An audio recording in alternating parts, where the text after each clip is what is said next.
What's up? This is Tim with Tactics Boardshop. Today I'm going to teach you how to tray flip.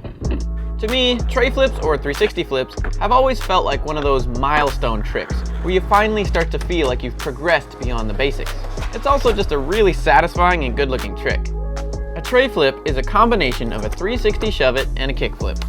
Before attempting to learn them, I'd recommend being consistent with shove-its and pop shove-its because the tray flip heavily utilizes the back foot scooping motion.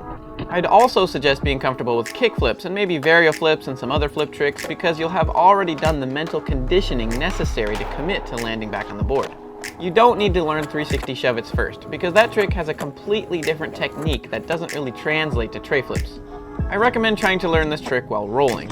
You can learn them stationary if you want to, but I think they're harder in place. Plus, if you're at the point where you're trying to learn tray flips, you should already be somewhat comfortable trying tricks while moving.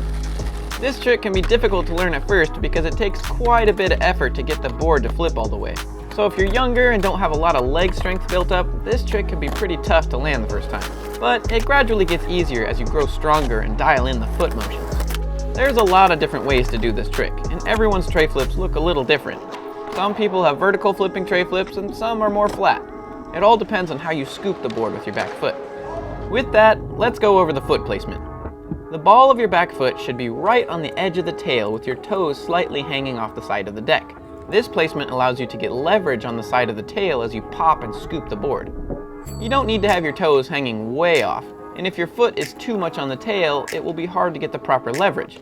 You want the ball of your foot to still be on the board so you can get a solid jump when you try the trick. Putting your foot closer to the pocket will help you get a quicker scoop, and putting your foot further back on the tail will help you get more pop. So definitely experiment with different back foot positions to find what works best for you.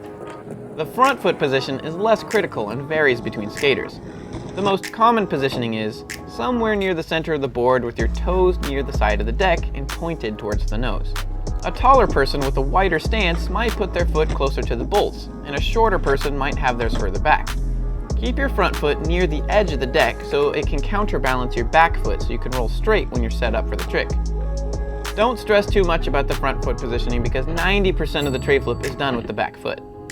Your center of gravity is going to be towards the back end of the board. Having too much weight on your front foot will most likely make the board lag behind you, and leaning too far back will send the board out in front of you. Alright, let's talk about the foot motions. The 5 main events in a tray flip are the jump, the scoop, the flick, the catch, and the landing. Let's break down each of those events before putting it all together. You'll need a good jump for the tray flip because you need enough air time for the board to fully rotate. To get the best jump, make sure you're jumping off the balls of your feet. Since this is a scooped trick, the board is going to have a bit of lateral motion, so you're going to have to jump with the board. Watch how far the board travels to the side. To help with this, right before you jump, lean in slightly to the toe side of the board. This will naturally set you up to jump with the board and stay right above it. Let's talk about the scoop. Scoop is the term used to describe the motion of the back ankle as it torques and shoves the board around for the 360 rotation, and it's indisputably the most important part of this trick. It's similar to the scoop for a shove-it in that it breaks the traction of the wheels, but there's a lot more force and pop needed to get the board off the ground and fully rotated. Notice the way the ankle curls inward to give the board the propulsion it needs to finish the rotation. As the tail is about to hit the ground, the ankle flicks it back and releases the board. Practice that ankle motion for a second. Let's look at it from a couple different angles and keep an eye on that back foot curl. The direction of the scoop should be mostly backwards with a slight angle towards the nose. Scooping the tail slightly forward will stop the board from lagging behind you and keep it under your torso.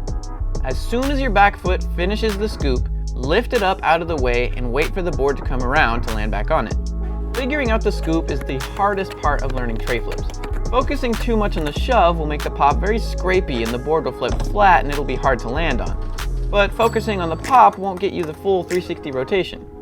It's all about finding the right balance of jumping, popping, and shoving the tail to get the right rotation, all while keeping it under your body. Many times, when people are learning this trick, they will compensate for a lack of scoop by opening up their shoulders and turning them in the opposite direction of the board. But this just makes it much more difficult to roll away from the trick. I can't emphasize enough keeping your shoulders straight through the whole trick. Now let's talk about the front foot flick. The flicking motion for a tray flip is actually pretty subtle. When the front foot kicks out for a tray flip, the toe just barely grazes the grip, and sometimes seems like it doesn't make contact at all. Many skaters, when they're first learning tray flips, will try to flick the board really hard to compensate for a lack of scoop, but it ends up messing up the rotation by flinging the board out in front of you or over flipping. Watch the way the board tilts into the front foot from the scoop. When the back foot presses down to scoop, the applied torque compresses the bushings on the toe side of the board, tilting it into the front foot. So when the scoop is released, the board is already gripped to the front foot, causing it to flip with little to no effort.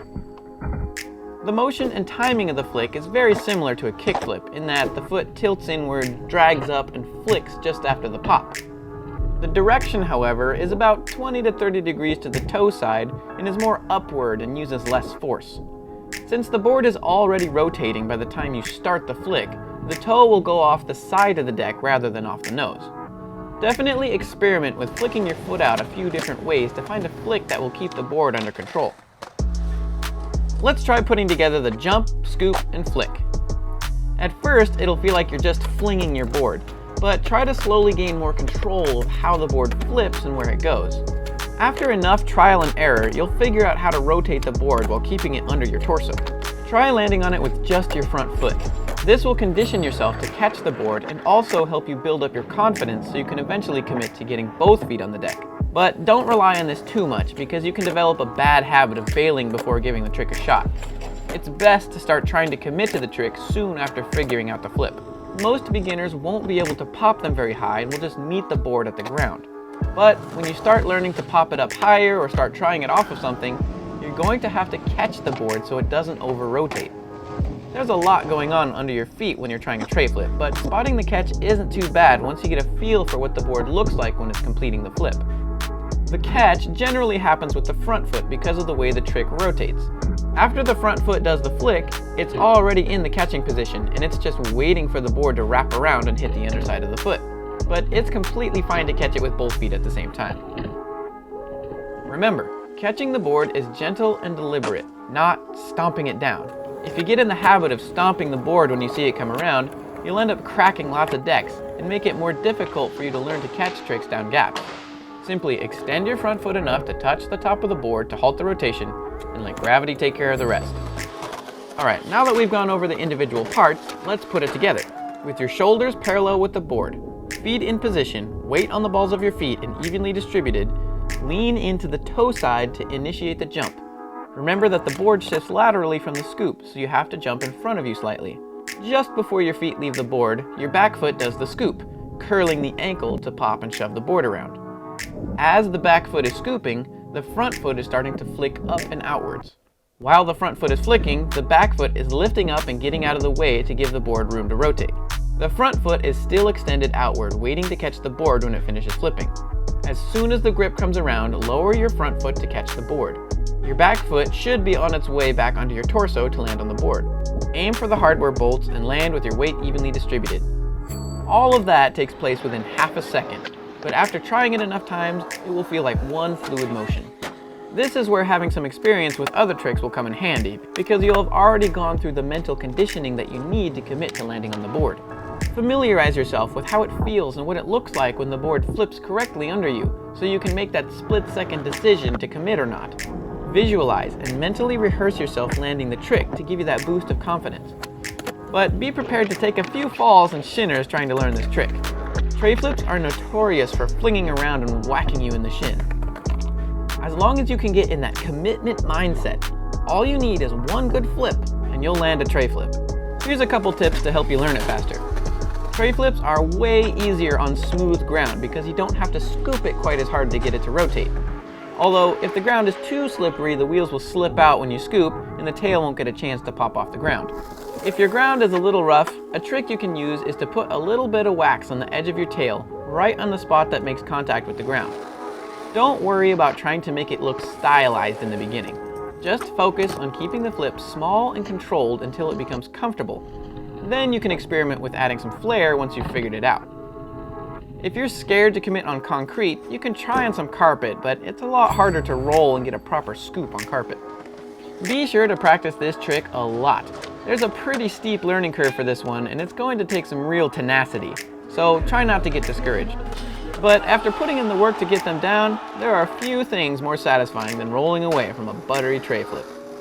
If you've got any questions or comments, leave them in the box below, and good luck learning tray flips.